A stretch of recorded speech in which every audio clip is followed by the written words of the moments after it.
Coming to you live from Brooklyn. Woo! Let's go. 100. Yeah, right. Yes. Big brother. Oh. Yeah. All right, let's do it again. Oh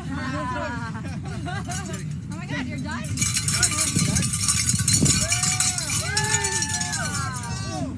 Thank you, everyone. What's up, Trails Collective? Ian here for the weekly rundown for October 28th, 2020. So we just opened with a clip from Facebook Live from Michael Ortiz and crew and friends. For all of you who don't know, Michael Ortiz just finished off his Game of Hundos. Game of Hundos, glad you asked. It's basically doing a 100-miler every week for 100 weeks. 10,000 miles over the past little under 2 years in just 100 milers alone. Absolutely incredible. He finished in his hometown, so to speak, of New York City. Had some pretty sweet, intentional Strava or mapping graphics that came out of that last 100, and absolutely incredible. So Michael, congratulations. For all of those who are up for it, James Varner of Rain Shadow Running, who puts on the Trail Running Film Festival, will put on his last of the season on December 5th, and they will hope to debut a film on the Game of Hundos project. So definitely tune in to that, and hopefully we can check that out together. So again, Michael, congrats. That's absolutely incredible. I was coming at you each week, or at least so far here, from Finger Lakes Running Company, the home base, so to speak, of the Trails Collective, coming at you with the Speed Bob, because one of you out there should probably buy this because it's pretty sweet. So check it out. So let's see what happened this past couple things, past few days for me. I came out on Friday with the gear review of the Innovate Terra Ultra G270.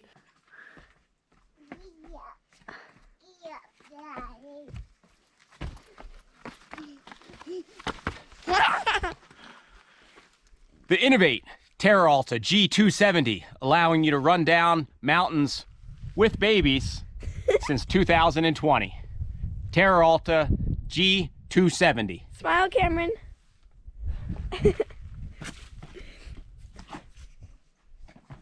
I have about 75, 80 miles in this shoe and really liked it. So check it out on YouTube or on the Trails Collective gear reviews for breaking that down. Another one, and actually the full size run, men's and women's, are en route right now and should be in the Trails Collective shop hopefully in this next week. So check it out. If you're looking for really stellar traction, one of the more durable outsole rubbers out there, and a zero drop shoe with really good ground feel, check it out. We'll have those coming into the shop. Another one which just arrived, I may have mentioned last week, was the VJ Max. Another one with really great grip and a bomb-proof upper. You can find these in the Trails Collective shop or store as well. So check it out. So also this past weekend, I had the opportunity to head down to Maryland on Saturday and joined into some fun on the Patapsco Valley 50K. I had signed up for the Patapsco Trail Fest earlier in the year, which was canceled, or went virtual rather, due to COVID. So I was stoked to have the opportunity to join the crew at it's White Oak Running, who puts on the event, and share some miles with some new faces and friends to come down there. So it was really nice, beautiful, nice weekend to be out there. It would probably help if I was running more than maybe 30 miles a week. So my legs were definitely torched about 2/3 of the way through, but it was still good just to get it in. And good to meet a couple folks on the trail. Shout out to Diamondback Brewing in Baltimore and Colin. I had the opportunity to share a few miles with him and check out the, sounds like kind of experimental brewing, so to speak. Some pretty cool things that they have going down there. So check it out. Also, let's see, Shan Riggs update. Shan Riggs, for all of you who don't know, is running coast to coast at the moment. He's averaging about 40 miles a day, headed home to Connecticut, presently somewhere in Iowa. And I'm going to rename his trip. Instead of Shan Runs or Site, it's going to be Shan Eats Across America. So it sounds like in his Facebook post, he's polishing off 5,000 to 6,000 calories a day and getting to eat amazing sandwiches like this. And so the running appears secondary in motivation because the eating looks pretty spectacular. So nice work, Shan. All right, let's see. FKTs. Not a whole lot. Things are, I think, cooling down for the season. There's one in Massachusetts, which I maybe didn't mention last week, which was Samantha Lynn Leblanc established a new unsupported female mark of 22 hours 5 minutes on the 90-mile Midstate Trail. And that was coming in a bit under 2 hours quicker than Amy Rozecki's supported mark from 2018. Great job there, Samantha.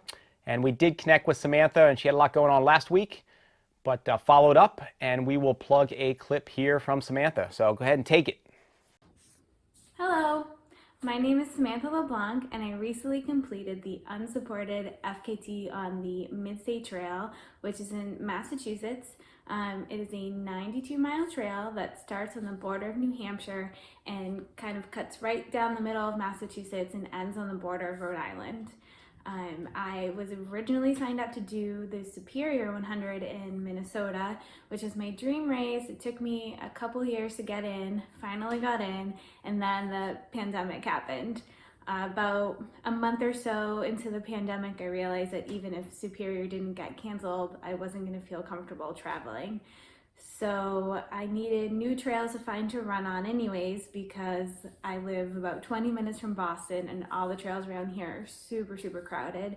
So I decided to go out and run on the Midstate Trail, which my husband had completed the 100-mile race on that trail last year. So I was a little familiar with it already. After a few weekends running on the trail with my dog, it was so quiet and so peaceful, and I realized that maybe I should just run 100 miles on the trail. The trail itself is about 92 miles long and has 11,000 feet of gain. It's a mix of technical New England single track, fire roads, paved roads, you name it. It's all different privately owned properties in Massachusetts. So there's a lot of variation. I had planned to run the trail in August, but since we had such a drought, I knew that running it unsupported and trying to filter water from places, it would be nearly impossible in August. So I pushed it back to October, the weekend after the Midstate Massive Race itself.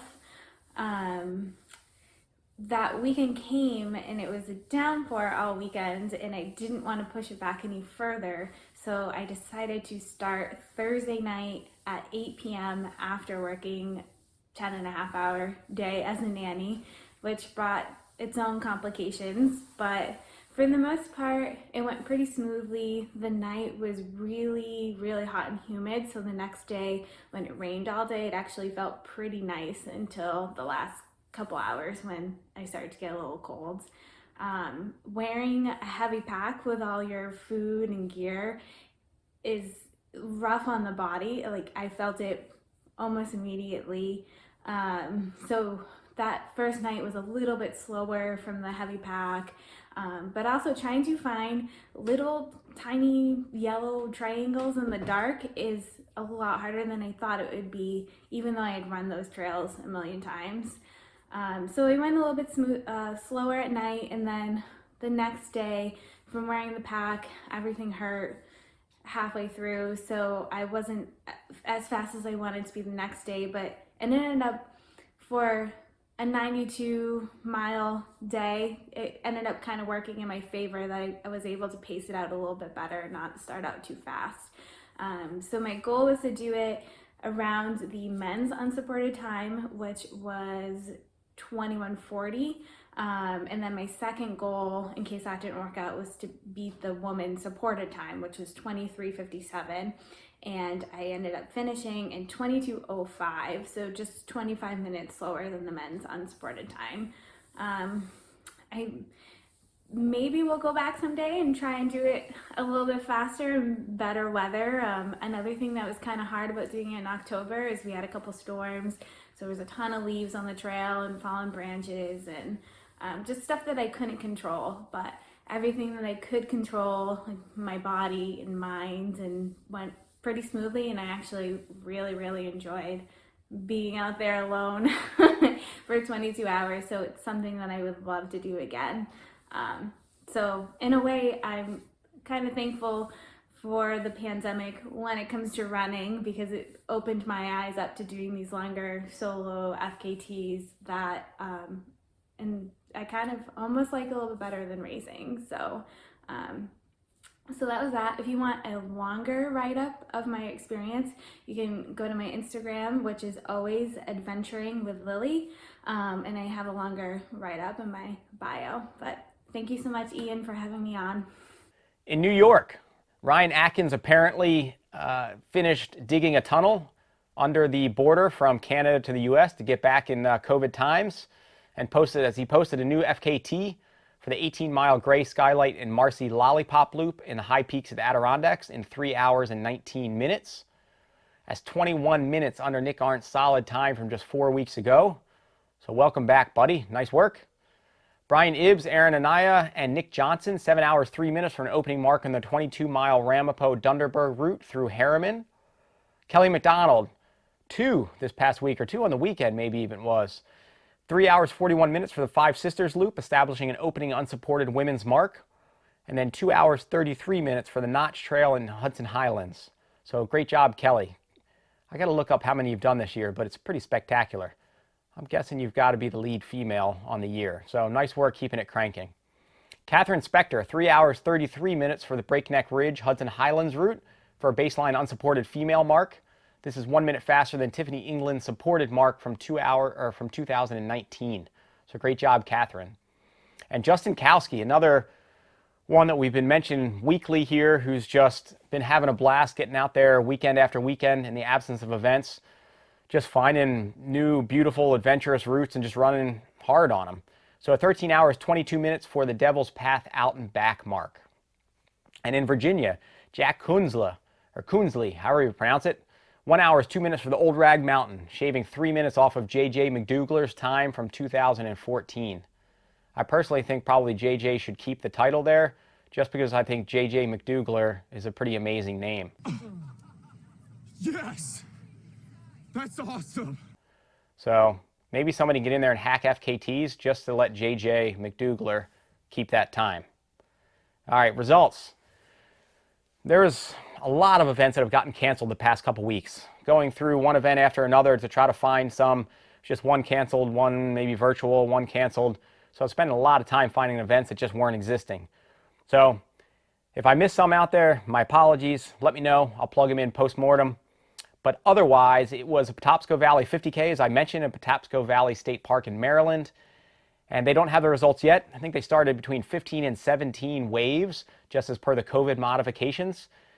And so that's going to take a little bit of time to get all those results down. So we'll maybe post a link when we have it later. But at the moment, you'll just have to stay tuned for my video to take you out to give you a snippet of the race. And then Live Loud Runnings, Pauchaug Trail Runs.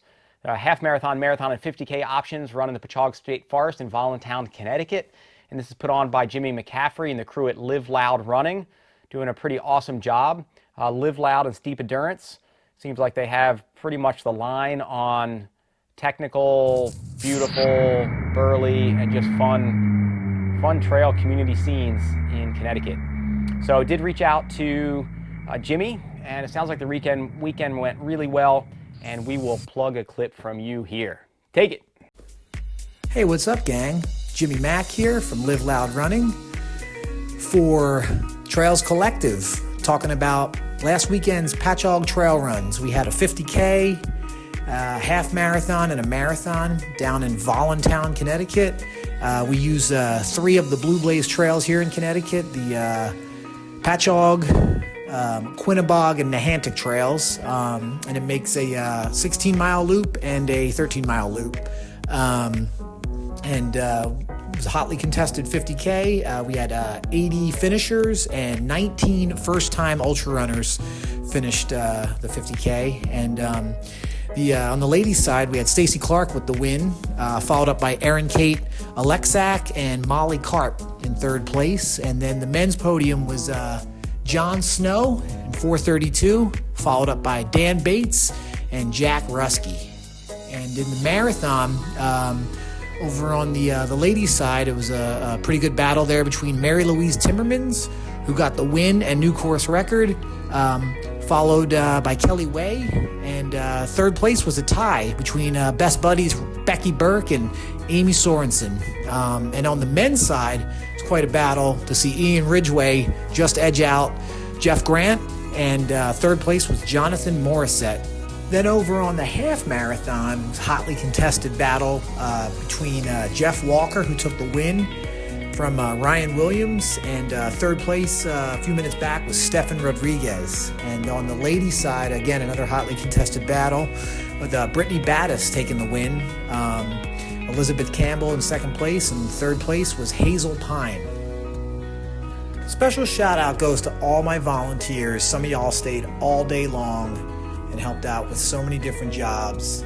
And the community here in the Northeast is just so rad. We came together in such an awesome way, in such a positive way, and it was it felt like a celebration, and it felt like the true spirit of ultra running and trail running was realized this weekend. And yeah, I just want to thank everybody who helped pull it off, and it was truly an honor to put this race on for y'all. Thank you.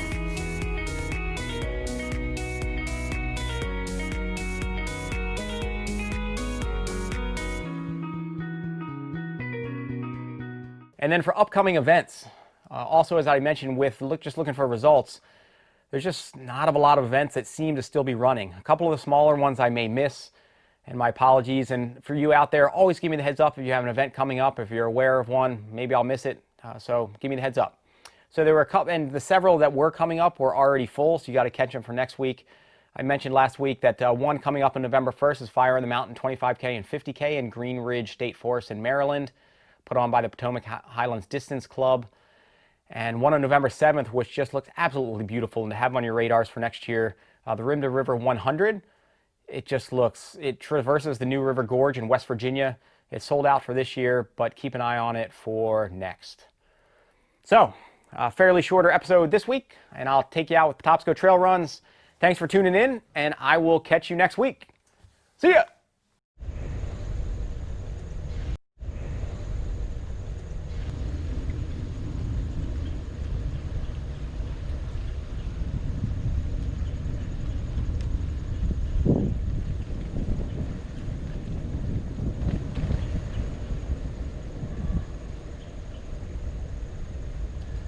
Oh, hey there. Didn't see you for a minute. You found me just sitting in this shallow river in late October.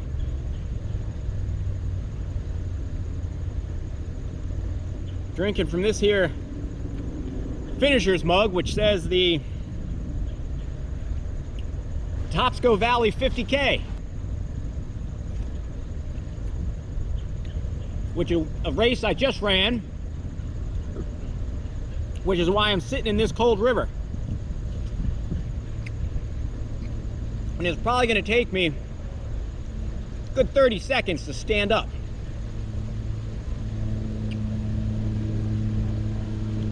Patapsco Valley 50K. It's an event put on by White Oak Running Company. It's down here outside of Baltimore, Maryland, in the Patapsco Valley State Park.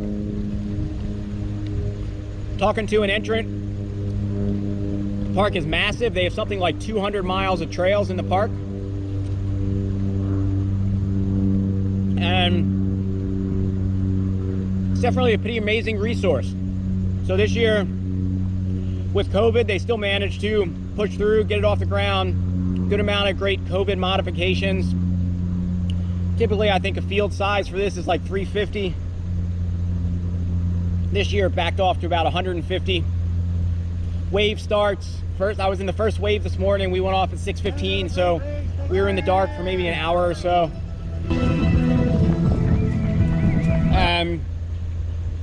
It's a pretty fair course.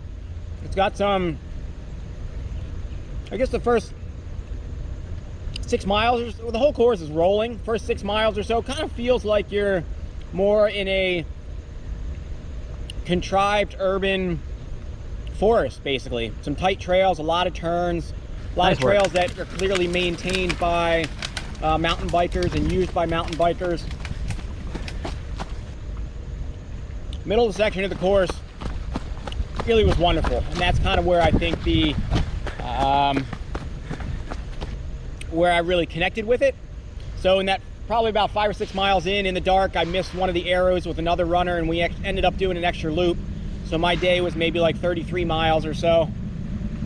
But coming out of that loop, maybe the course in between miles, say 7 and 15 or so, just really beautiful. And you do indeed forget that you're in a relative urban park system here. It feels fairly remote. A couple of good creek or river crossings, nice single track, good mix of flowy single track and some technical rocky sections thrown in. Rolly the whole time, no big climbs, no really big descents. So it's great, whether you're a first timer or somebody really looking for a late season race, looking to run pretty quick. It's definitely one to consider. 3, 2, 1. Runners 1 through 10, have a great race. Thanks for being here.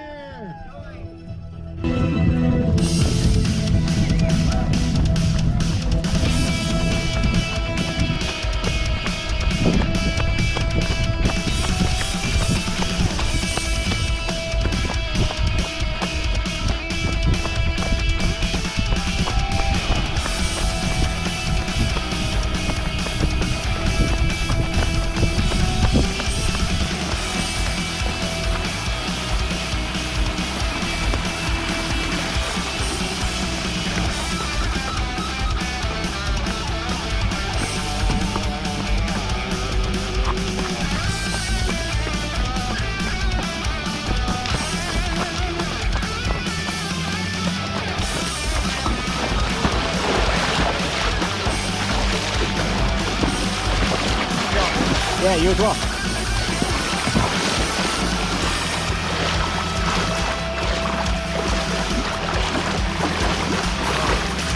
Well, it's not typical October weather. Yeah, Perfect. right?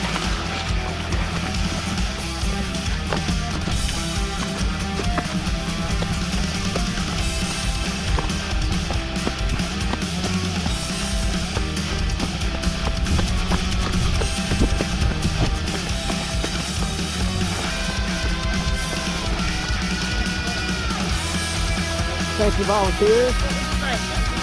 I don't know if I need...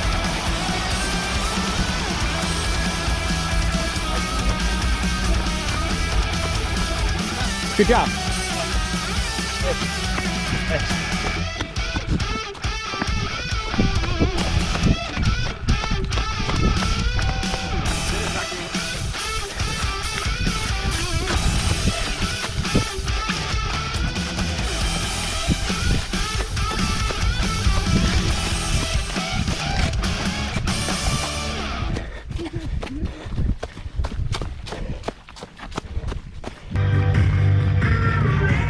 Boy.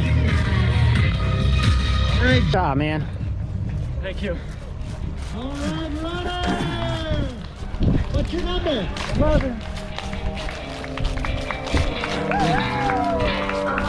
Number 11 on the scorecard. Number 1 in your hearts and minds. Tommy Williams from Kingsville, Maryland. How'd it go? I'm not touching it. Come on, let me see that nail. No. Oh, that's good. Well earned.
We'll plug in some clips here, if not already, with the women's winner.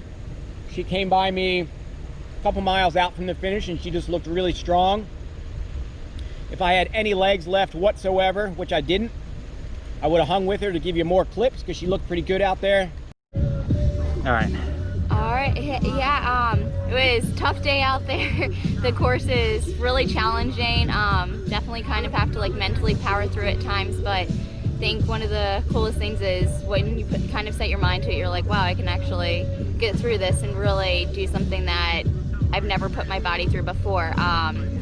Very humid out there too, so it was amazing just seeing everyone out there and everyone kind of crushing it and pushing their limits and testing to see how far they could go.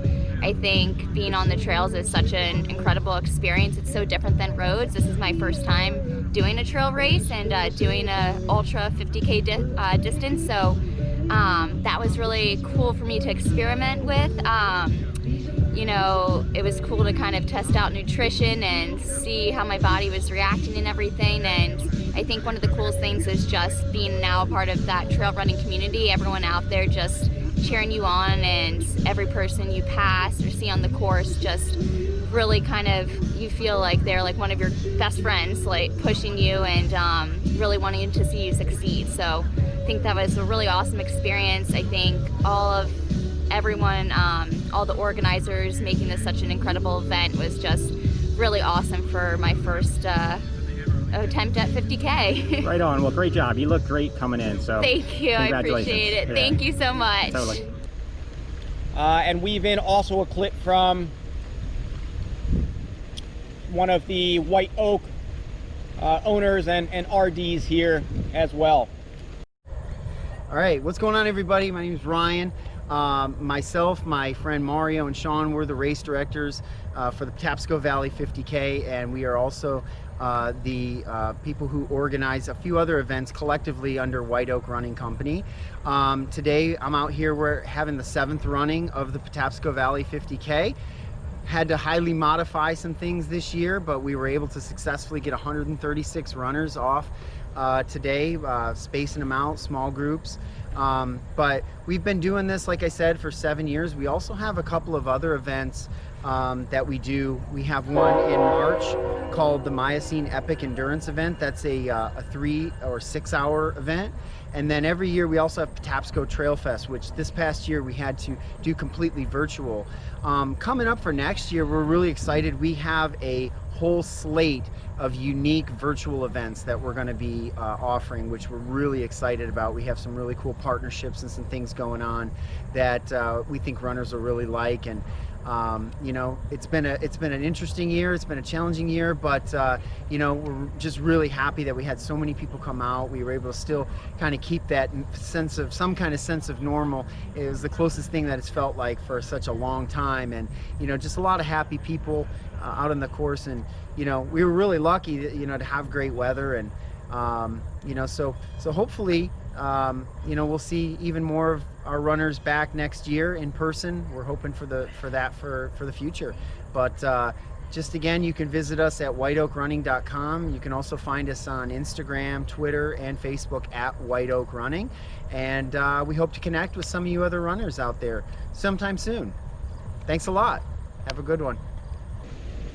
So check it out. White Oak Running puts on some good events. Patapsco Trail Fest 50K. Put it on your radar. Good to be in Maryland. Good to connect with a couple people. Good day.